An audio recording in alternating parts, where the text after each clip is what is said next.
everyone, it's Kristen. I am on Symphony of the Seas right now. This is one of the largest cruise ships in the entire world. I think it's number 5.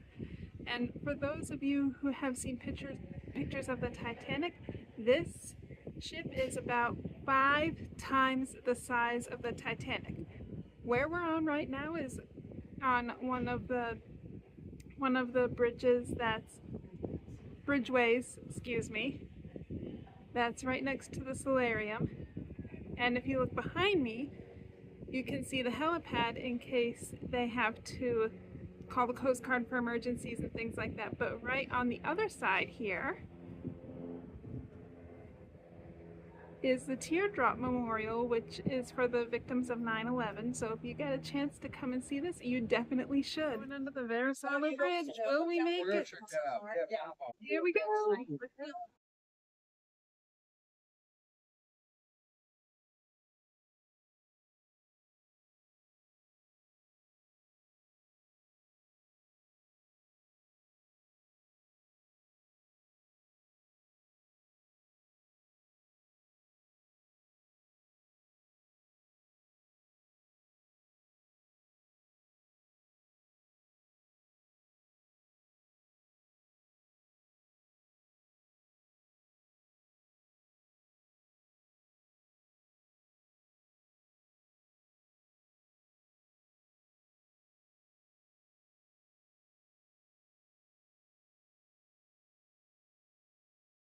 Up first is Central Park. This is an open area deck modeled after Central Park in New York City, complete with thousands of live plants. They did make a major change in Symphony Central Park compared to the Central Park on Oasis. The perfect storm water slides overlook Central Park. For those of you who like to hide ducks, this is a duck-free zone due to the live plants in the area. However, you can hide ducks on other areas of the ship.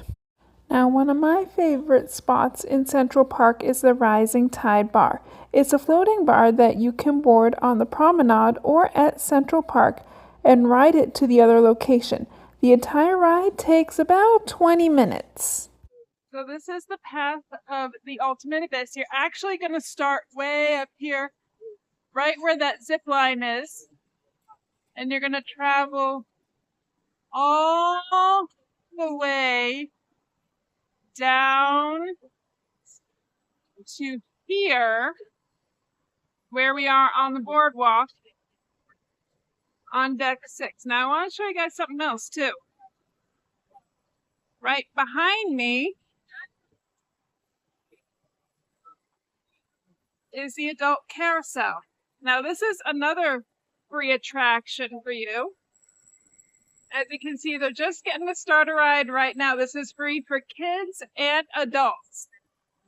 So if you want to have a little bit of a reminisce or just a little bit of a fun ride, then you can absolutely do this. I've already done it at least once this trip.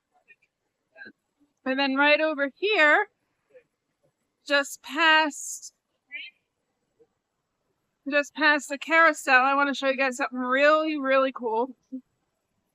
Especially if you guys are fans of the movie Big.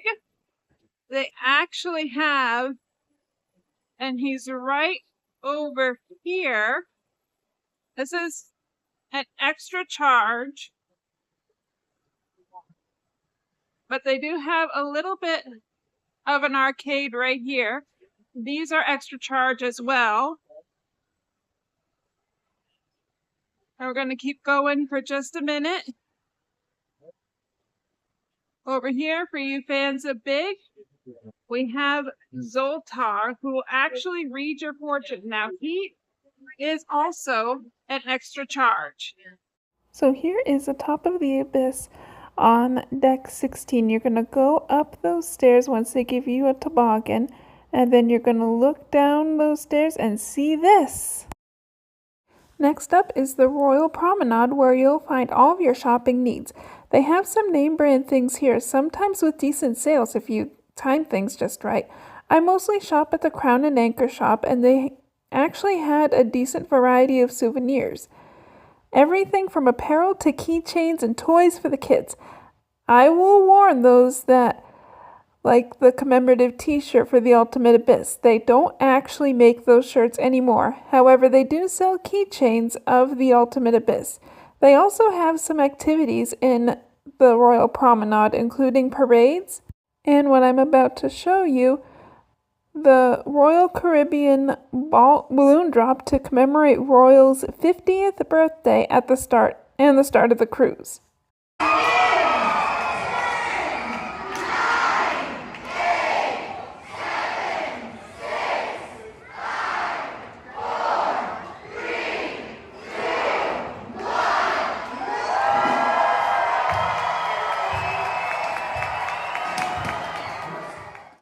My other favorite spot on the ship was the pool and sports zone. This is where you'll find the perfect storm water slides, the Ultimate Abyss, the flow rider, the zip line, and the rock climbing wall.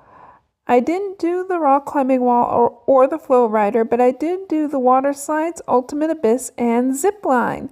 For the water slides, the line may seem long, but it actually moves really fast. There's 3 to choose from: a champagne glass, a dark blue slide, and a yellow slide. The dark blue and yellow slides are your racing slides, while the green one is your champagne glass slide. I had to admit that I was terrified of the champagne glass slide, as I had never ever done one before, but honestly, that was the tamest of the slides. Of course, like all water slides, you have to listen to the safety instructions given by the crew at the top of the slide. But on this particular slide, you actually stop right outside the drop, and you actually have to scoot around to the entrance to the drop. For the other 2 slides, I would say the dark blue one is the most terrifying. It's super fast and completely covered in comparison to the yellow slide, which has clear sections on the slide to look out of. However, I loved all the slides so much, I went down them 3 times each. So this is me getting ready for my ride in the zip line over the boardwalk. And I actually did this attraction on the Oasis of the Seas, and I learned a couple things that were helpful for my trip on the zip line this time. First of all, you need to be dry, so I'm sorry, but that dip in the pool is going to have to wait until a little bit later. You will need to be wearing sneakers, and it would definitely be wise to have your hair tied back if possible. They will also ask you to remove any and all jewelry. So once you arrive there, you're going to be fitted with your harness, and then they're going to walk through the safety procedures before they get you up onto the platform, and then they're going to do a check with you like they're doing with me right now, and they will then send you off on your way, and it is definitely worth a shot. But without further ado, here I go!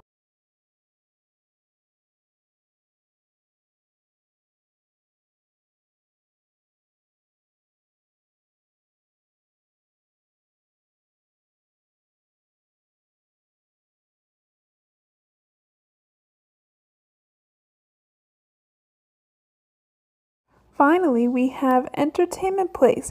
Here you'll find the Casino, Crown Lounge, Studio B, and the Royal Theatre. I only went to Studio B and the Royal Theatre. The Royal Theatre has 2 fabulous production shows in it, Hairspray and Flight. I have seen about 7 or 8 versions of Hairspray before, including the national tour when it came to my town. I loved the show and was excited to see it again.